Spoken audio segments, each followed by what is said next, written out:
In 1918, the SS Justicia, a former cruise liner turned troop ship during World War I, was attacked off the coast of western Scotland.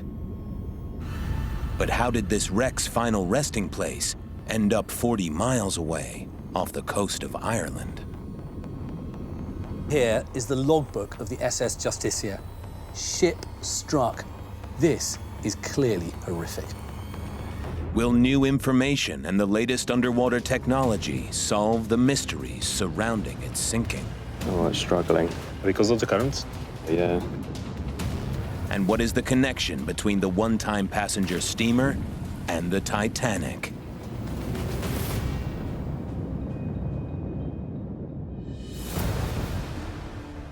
The seas and oceans of the world are filled with mysteries. Lost ships and lost lives. Now, with cutting-edge technology, new clues are being uncovered, unraveling these incredible stories and revealing their sunken secrets.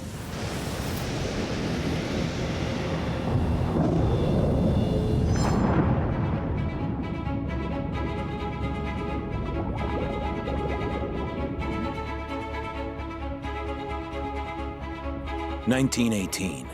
World War I was at its deadly peak, and Germany's submarines were wreaking havoc on Allied shipping. Nearly 30 miles off the most northerly point of Ireland, near Malin Head, lies one such victim, the British ship SS Justicia.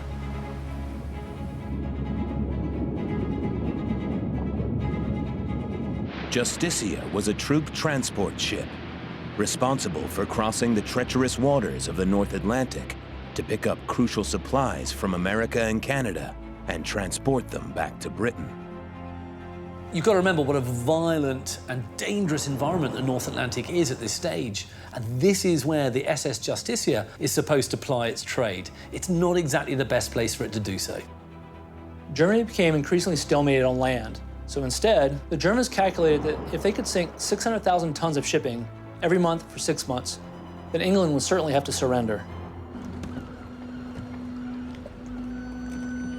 On July 19, 1918, SS Justicia came under attack. Her sinking was considered a great loss for Britain and a triumph for Germany. But it is also one of the war's great unsolved mysteries. Why is the wreck nearly 40 miles from the spot where the first torpedo hit?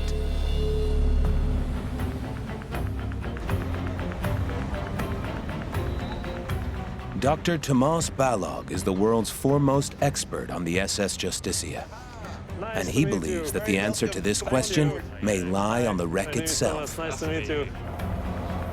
But in order to prove his theories, a specialist dive team needs to be dispatched. Tomas's hopes are pinned on Michael McVeigh, the experienced skipper of the Rossgill dive boat, and underwater drone pilot Quincy Andrews. The location of Justicia's remains has never been fully mapped or recorded, so using a remotely operated underwater vehicle, the team will plan their dive.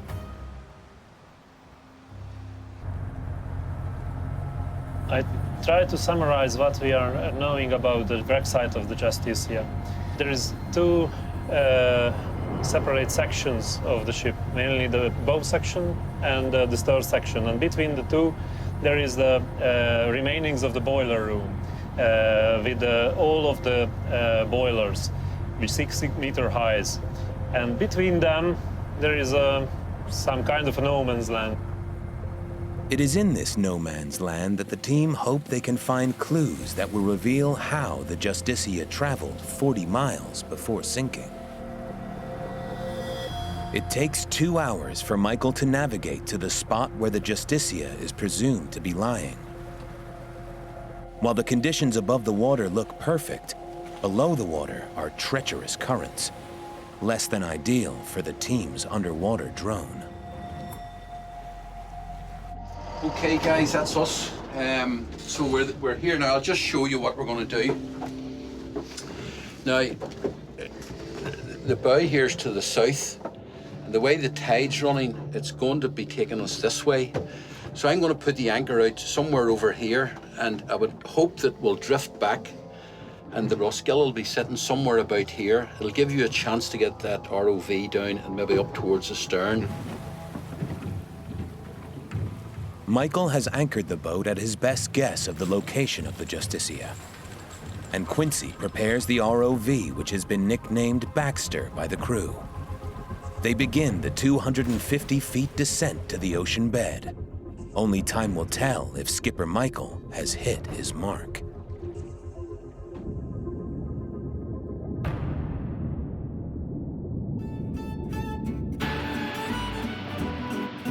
Justicia's life began in the early 1900s, before the First World War, in the prosperous pre-war era of transatlantic cruise liners. Shipyards around the world were competing to build the most luxurious passenger ships. The great cruise liners of the early 20th century were sort of microcosms of what was going on. If you were a wealthy American heiress, you could meet a Russian Grand Duke on board, you could meet a British aristocrat on board, and I think it was that social mix. Of course, top of the list was to have a first-class ticket aboard a first-class ship like Titanic.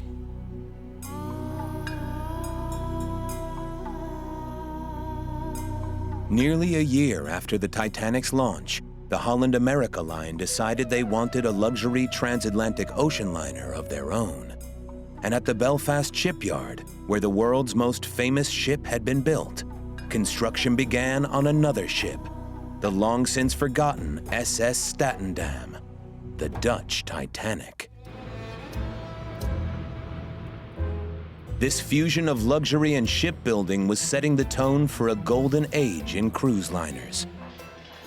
But just 9 days after Statendam was put in the water in 1914, one event brought the whole era to a standstill.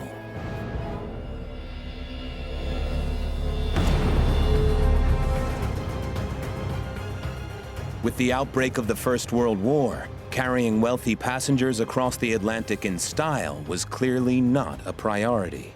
But other people did need to be transported. Allied troops. The British government recognised we need troop transports, we need hospital ships. And Statendam would have been ideal for that. So the ship was given to Cunard. Her grey hull was repainted in dazzle camouflage, and she was renamed Justicia. She entered military service in 1917. By that time, Britain's economy had been stretched to breaking point by the burden of war. The prospect of an Allied victory had become increasingly dependent on the import of men, materials, and ammunitions from the United States and Canada. All these supplies had to be transported across the Atlantic Ocean by ship, a difficult journey made even more treacherous by the frightening new German weapon prowling beneath the seas: the U-boat. It was this deadly new weapon that played a central part in the mystery surrounding the sinking of the Justicia. The Justicia was hit by a U-boat missile.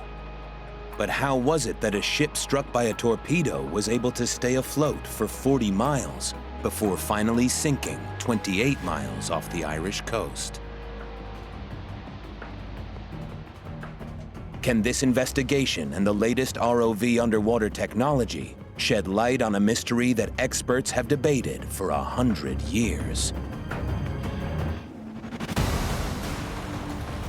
Off the north coast of Ireland, a team of experts is attempting to solve the mysteries surrounding the sinking of the SS Justicia in 1918. How did a converted cruise ship stay afloat for 40 more miles after she was hit by a torpedo?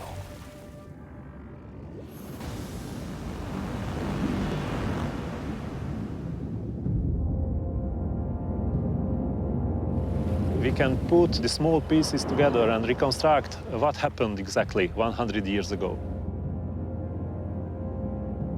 how the deterioration of such a big ship like Justicia happened.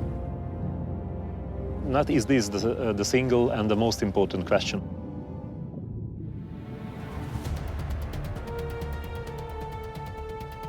In 1917, the same year that SS Justicia entered service, Germany declared unrestricted submarine warfare on Allied shipping. They had more than 100 U-boats, capable of devastating attacks. It was essentially a battle of attrition. Those parties of the war who could produce more weapons, more material, more soldiers, they were eventually successful in that conflict. So transport and even supplies were more important than ever before in this modern conflict.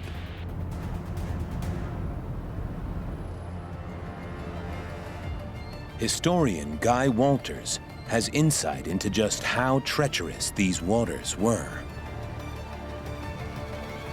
So what I've got here are the casualties to shipping through enemy causes 1914 to 1918, and it shows what a complete menace German submarines were to Allied shipping.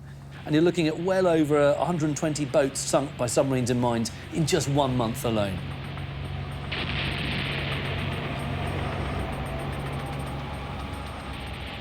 In February-March 1917, German submarines sank 500,000 tons of shipping. In April, that rose to 800,000 tons of shipping.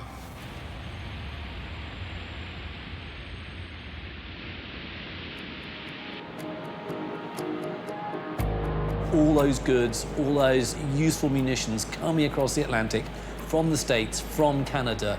The U-boats could have sunk all of them, and Britain could have lost the war. This is elemental. And then here, in very nice handwriting, July the 20th, 1918, we see the entry for Justicia. British flag, gross tonnage 32,234, house sunk, S, submarine, ends position 5838 north, 739 west. So, you know, it's all there in black and white, and it's just one of many, many boats. At this stage of the Great War, the Allies were using every ship they had, regardless of what it had been originally built for. The Justicia had a crew of 600, from experienced officers to boys as young as 15, for whom this was their first time at sea. One such crew member was Gene Kelly's father, Clifford Young, who was just 16 when he signed up.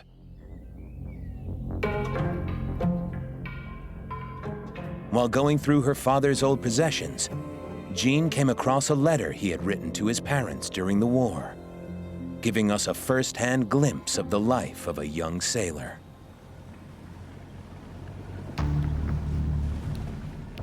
I asked him about it, and he explained that he had joined the Merchant Navy at the age of 16, and he'd been assigned to SS Justicia. I remember my father telling me that he made a friend on board, and his friend also stayed at the same boarding house that he stayed at in Liverpool. His name was Samuel.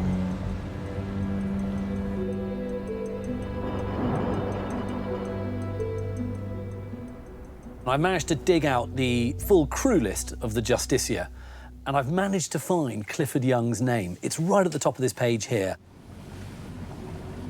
If you turn a few more pages, you can also find the name of his friend here, S. Turner. That, of course, is Sam Turner.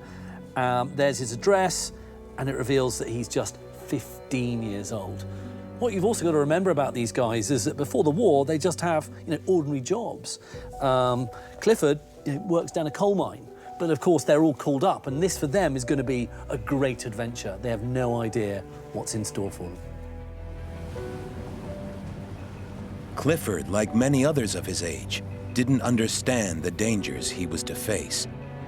He was in good spirits, often sending cheerful letters home whenever he reached the United States. He starts, "Dear Mother and Father and the rest, glad to tell you we have arrived safely in New York. I went on board last Friday night, March 21st, about 6 o'clock. The ship that I am on is the SS Justicia. The work that I do is called trimming. It's filling the barrels with coal, wheeling them to the boiler fires. The first 2 or 3 days I felt a bit seasick, but you get used to it. There's tons of grub here. White bread, meat, porridge every morning if you want it, sausages galore. Plenty of butter, jam, marmalade, and plum over Sunday. I expect to be coming home for 3 or 4 days when I get back to Liverpool. So, goodbye for present, your loving son, Clifford. But that summer, Clifford and Sam would experience the horrors of war for the first time, when on July 19th, 1918, Justicia steamed out of port and onto a collision course with a German U-boat. This was the first chapter in the Justicia mystery story, a mystery that a new investigation and wreck dive is hoping to solve. In the vast Atlantic Ocean north of the Irish coast, a dive team is hoping to bring closure to the SS Justicia story. A story that begins on July 19th, 1918. With its 600 crew on board, SS Justicia sets sail once again from Liverpool to America. But this time, there was extra cover. Due to the large number of ships that the Allies were losing to U-boats, they decided to employ a new tactic. That was the convoy system. Convoys were the Allied answer to the U-boat threat. They were groups of ships escorted by deadly destroyers. Initially, convoys weren't a popular idea. The British Admiralty thought that captains didn't have the necessary skills to maneuver in close quarters together and avoid collisions. Also, they thought that this large concentration of vessels would prove an easy target for German submarines. That changed when the USA joined the war in 1917. Once America entered the war, there was a new supply of naval escorts to help with convoy duties. As the convoy systems became more widespread, the number of vessels claimed by German U-boats fell. The convoys were not only effective defensively, they were effective offensively. Convoy escorts no longer had to participate in long searches for U-boats. The U-boats would come to them.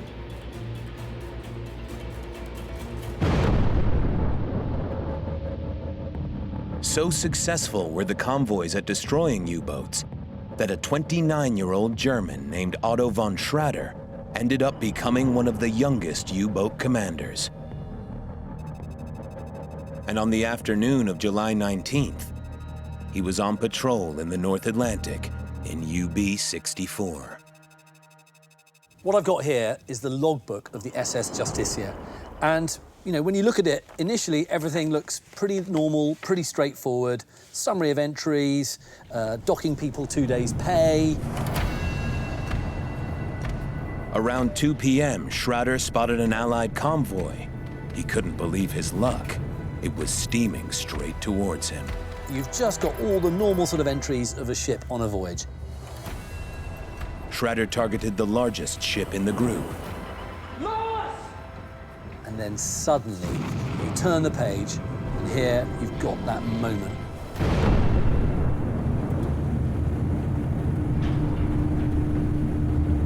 Ship struck by enemy torpedo in engine room, which at once filled. Ship stopped. Electric engine room flooded. This is clearly horrific.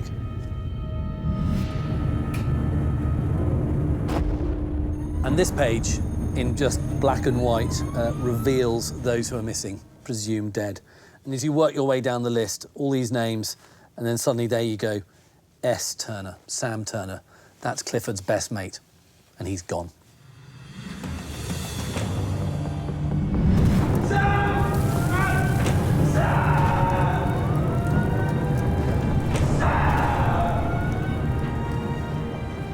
There was no time for mourning. This was only the beginning. But despite receiving a direct hit, Justicia refused to sink. That allowed many of her crew enough time to escape to another ship. preparations were made to tow Justicia to a repair base. But on the U-boat, Schrader was determined to sink the ship. He fired 4 more torpedoes. His torpedoes missed their mark, but the British escort destroyers countered with depth charges. Bombs dropped into the water. Schrader survived, but the damage to his U-boat forced him to retreat. He desperately wanted the Justicia sunk, so he sent a radio signal, which was picked up by 2 other young U-boat commanders, Hans Oskar Woodstorff and Helmut von Richterschell.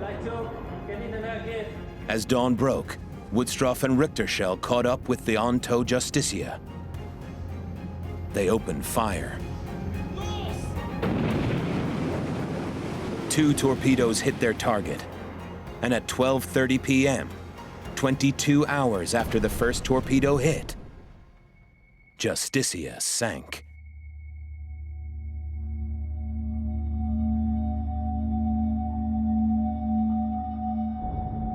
Schrader returned to Germany as a hero, but it was only later that he would discover his enthusiastic welcome home was not completely deserved.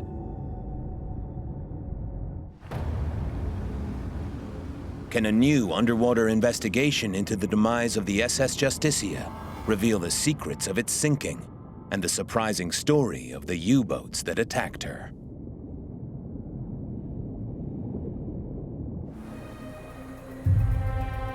Off the north coast of Ireland, a team of underwater explorers are trying to solve the mystery of the sinking of the Justicia, which was hit by a torpedo from a U-boat under the command of Otto von Schrader. Today, the wreck is situated nearly 40 miles from Schrader's torpedo hit, showing that the attempt to tow the ship had been successful, despite her rapidly flooding with water. Michael McVeigh and the crew have sailed out to the location of the wreck with maritime historian Tomas Balog. They've deployed Baxter, the underwater drone, hoping that by exploring the uncharted area of the wreck, they can discover how Justicia was able to stay afloat for so long. Come and have a look at it. That's what you think. That's great. These are the boilers. Boilers. Okay. And as you can see, there is the aft end of the boilers. So if we head up this way, You have to go to the bow, yes. Having plotted an estimated position above the wreck site, Quincy pilots the drone along the uncharted area of the wreck. So not so far from here was the place where the first torpedo hit. And this is the parts of the mast, the main mast of the ship.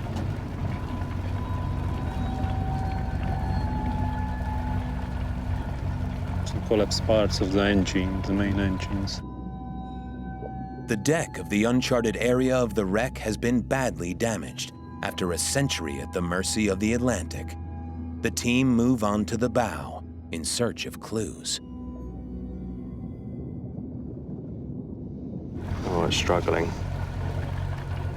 Because of the current? I think so, yeah. It seems we reached the bridge. Okay, that's great. We are here now. Quincy fights against the strong current in order to maneuver the drone into position to get a clear shot.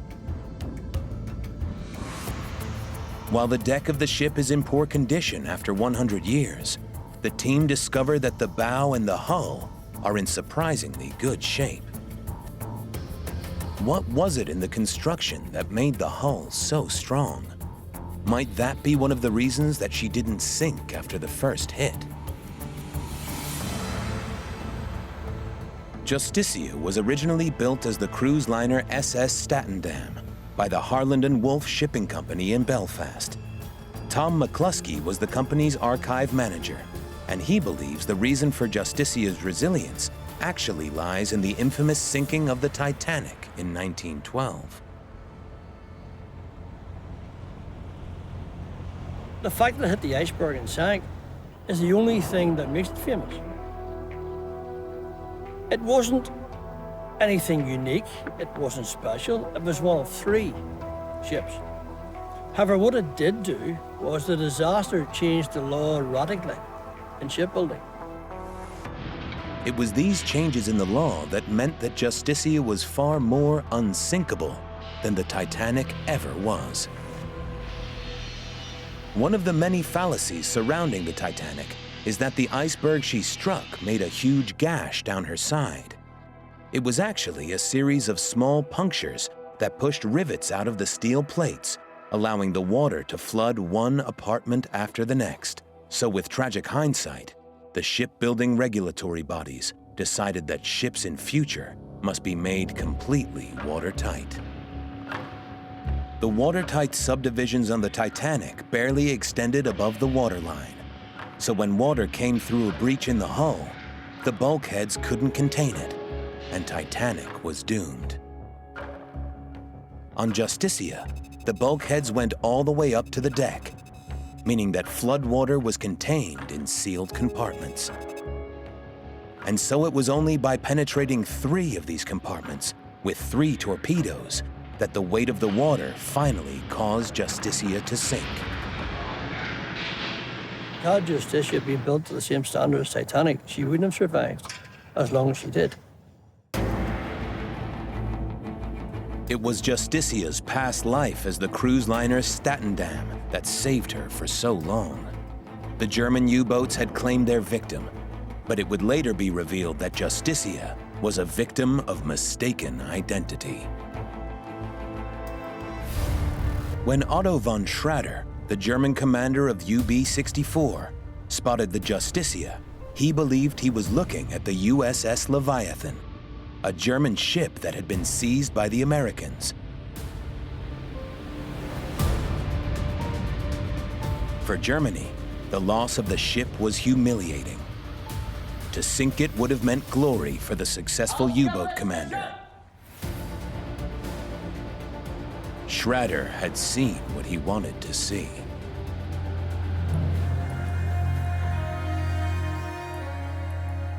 Back in the National Archives, Guy Walters discovers that a German U-boat was actually lost in the attack, and that the incident caused something of a stir within the British government.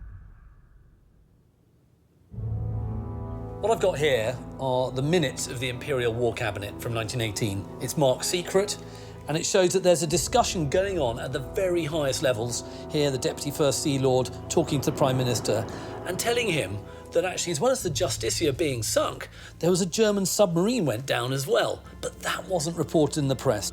And it shows here that the Prime Minister is really quite angry about that.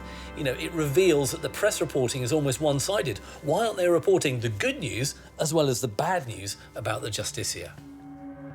The U-boat that was sunk was Wutzdorf's UB-124. She was hit by depth charges, and it's believed that the German crew scuttled the vessel to avoid capture. 2 German crewmen went to their deaths, believing that they'd attacked the ship taken by the Americans. But the wreck of UB-124 has been missing for more than a century. Barry, Stewie, and Gareth have been diving the wrecks off Malin Head for more than 15 years. But recently, they received a tip about a previously undiscovered wreck.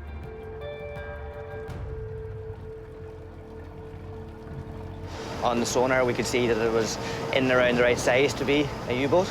And 2, then we do have a list of various U-boats that are lost in the area, and 1 being the wreck of the UB-124. So what we're trying to do is narrow down what it could be. So we're going to look at the configuration of the torpedo tubes that matches the wreck of UB-124. We're going to look maybe for some of the ammunition or the armaments, especially from the deck gun, and maybe we can get a date from that. But if this is the wreck of UB-124, more than 100 years have passed since its sinking. So key to identifying it will be gathering information for analysis back on dry land.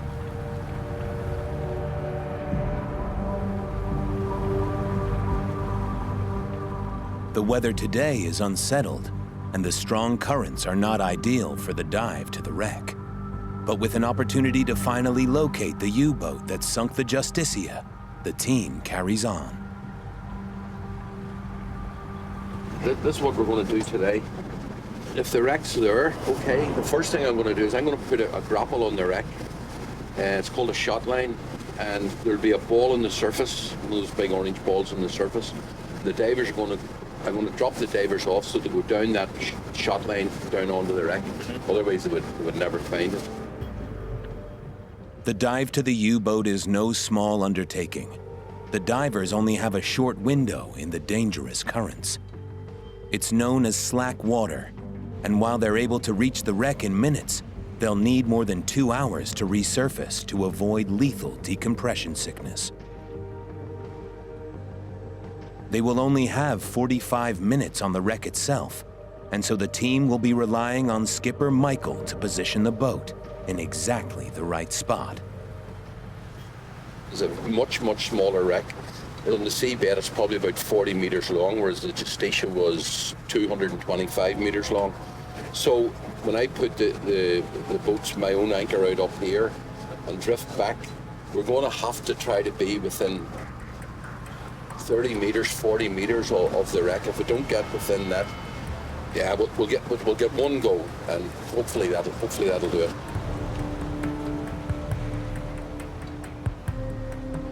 The Roskill pulls up to the coordinates, drops anchor, and the divers have no time to lose. Quincy deploys the underwater drone camera so that Michael can see if his shot line has hit its mark. Straight down, we're right top of the wreck now, so if you go straight down, you'll get a double bit. We'll stay on the west side of the wreck.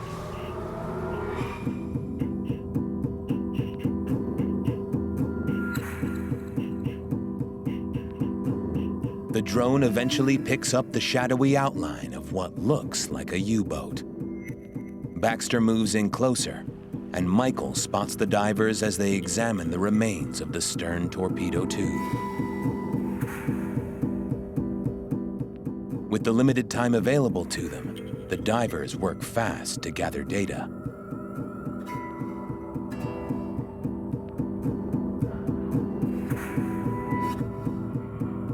But all too soon, their time is up, and they can only hope they have collected enough evidence to establish if this is UB-124, the U-boat that sank SS Justicia.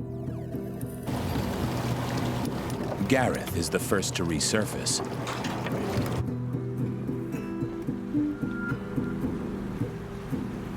What did you think of the wreck? Yeah, very nice wreck.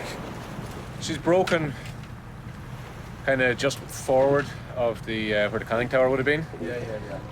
So the stern section is fairly intact, I suppose you want to call it that. The outer hull is gone in places.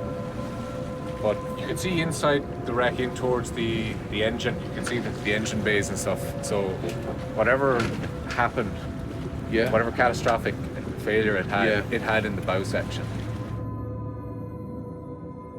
The damage on the wreck doesn't look like it was caused by the depth charges. That gives the team another mystery to solve. And what about the conning tower? Did you have a look inside that or around that? Or? Yeah, you could obviously see in from both sides of it. All right, yeah. I suppose the thing that stood out to me was how small it was. Right. It's very small. The conning tower is from where the commander controls the U-boat. Its small size is consistent with UB-124. How many meters off the wreck does it land, the conning tower? Probably about 20 to 30. Oh, it's a good. It's a bit off it, yeah, definitely, yeah. The tower's position so far from the wreck has thrown the team yet another curveball. Next to resurface is Barry, and the team is eager to learn whether he has captured the footage they need.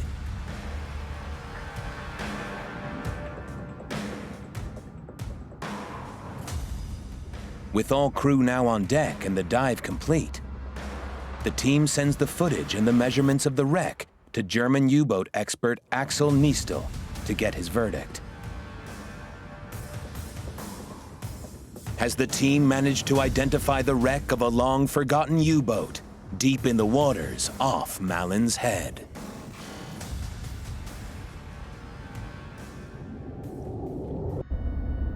A team investigating the sinking of the Justicia in 1918 may have made an extraordinary discovery. The wreck of German U-boat 124 that fired the 2 final and fatal torpedoes that sent the British ship to the bottom of the ocean. In his office in Berlin, U-boat expert Axel Niestel is reviewing the footage and data gathered by the dive team as they try to identify the wreck on the ocean floor.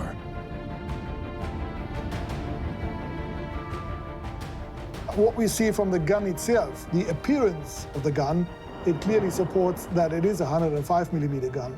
By comparison with guns still on exhibition today, and this gun being found here on the ground, I'm absolutely certain it's a 105mm deck gun. And lying next to the wreck, at least points us into the right direction.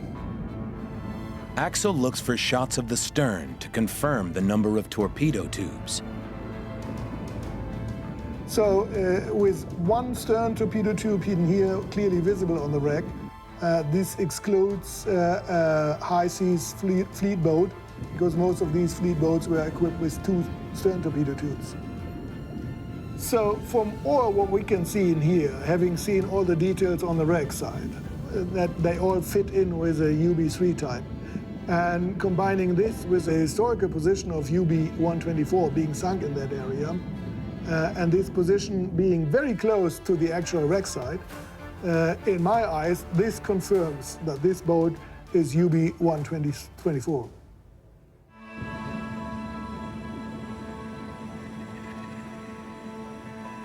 Axel is convinced the wreckage is UB124, but its damaged condition poses another question.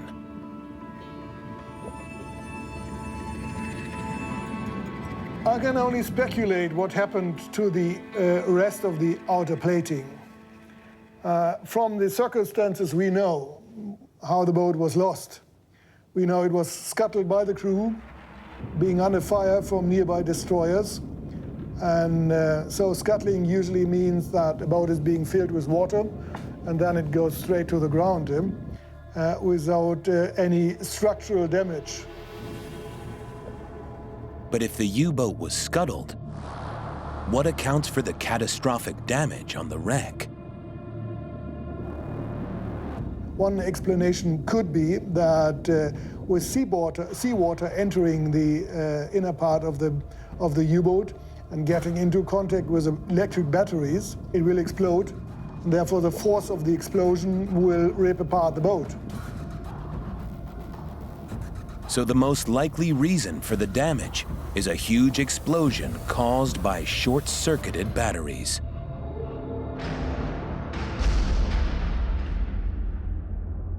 As the end of the war approached, the U-boats were no longer the deadly menace they once were. As German U-boats had to surface to attack, American and British escorts quickly began sinking these U-boats as they used the convoys as a sort of bait. By late 1918, because of the convoy system, the Allies forced the U-boats from the seas. In fact, the U-boats may have turned the tide of the war, but not in Germany's favor. Convoys denied the U-boats the ability for Germany to win the war, but it also had another effect. By bringing in a neutral country, America, it largely sealed Germany's fate. Eventually, the brutal war at sea came to an end. The positive identification of UB124 brings closure not only to the remarkable story of the SS Justicia, but to Gene Kelly. Gene, whose father Clifford was aboard the ship and survived, is especially eager to see footage of the wreck. Clifford was rescued, but he lost his friend Sam that fateful day of the attack. It's sort of hard to believe that there it is, the ship itself at the bottom of the ocean. He did his duty, he did his part to help the war, And he was so young, so very young.